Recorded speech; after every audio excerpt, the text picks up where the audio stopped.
The Integrity Commission was created to be a fearless guardian of transparency and accountability in Jamaica.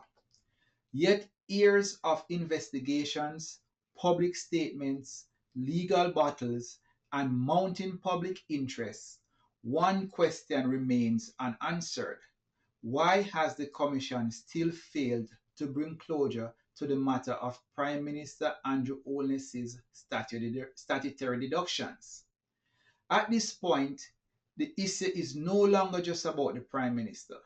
It is increasingly about the competence, effectiveness, and credibility of the Integrity Commission itself. Jamaicans were told that the Commission would serve as an independent watchdog capable of investigating even the most powerful figures in society. However, an investigation that drags on for years without a clear definitive conclusion risks creating the impression of an institution unable to fulfill its most basic mandate. Justice delayed is justice denied. Accountability delayed can be equally damaging.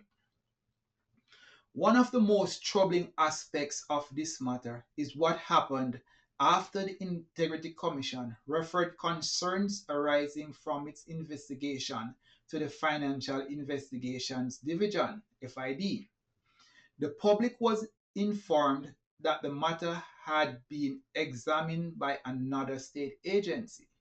Yet, despite the extent of that process and despite the apparent receipt of a response by the Commission, Jamaicans have never given a full and transparent account of the outcome. Instead, the Commission has remained unwilling or unable to certify the Prime Minister's statutory declarations. This raises obvious questions. If the FID's findings did not substantiate concerns requiring further action, what prevents certification? If the findings raise additional concerns, why has the Commission not brought the matter to a clear conclusion? The public has been left in the dark. The Commission cannot have it both ways. It cannot cite investigations and referrals as evidence of diligence while simultaneously withholding the information necessary for the public to understand why a final determination remains elusive. Such an approach creates the impression of an institution perpetually investigating but never concluding. Years after the controversy first emerged, the central question remains unanswered. Even after involving another state agency and receiving a response that has never been fully disclosed to the Jamaican people, the Integrity Commission still has not certified the Prime Minister's declaration.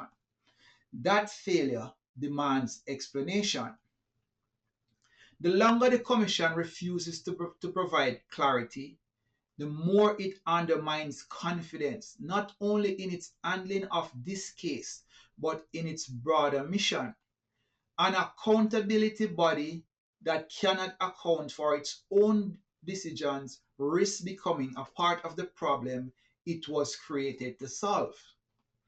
If the Prime Minister's declarations are accurate and complete, the Commission should say so unequivocally and explain why it took so long to reach that conclusion.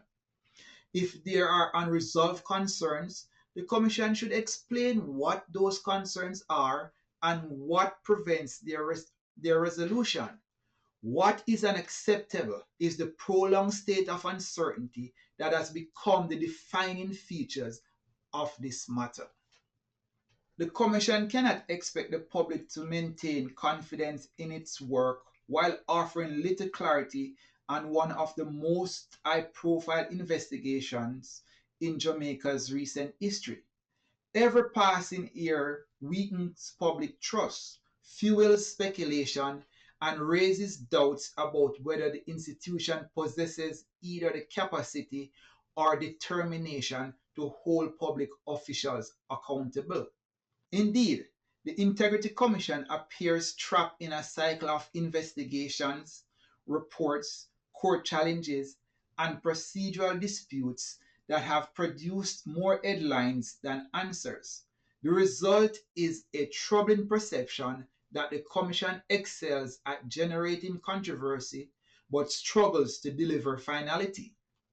This should concern every Jamaican, regardless of political affiliation.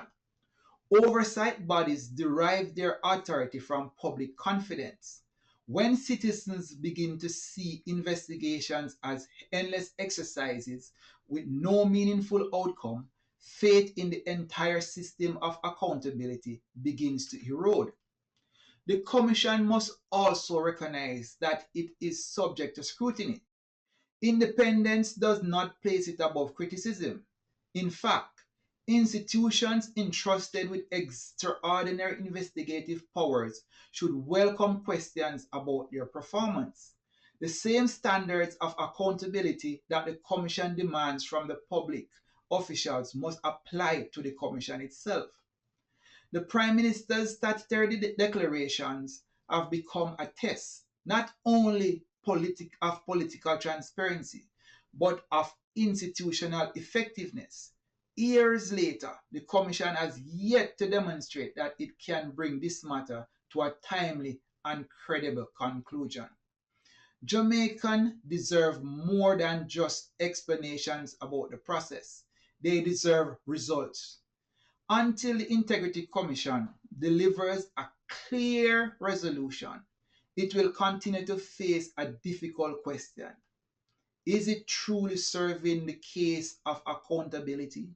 Or has it become an institution whose delays and indecisions are undermining the very public trust it was created to protect?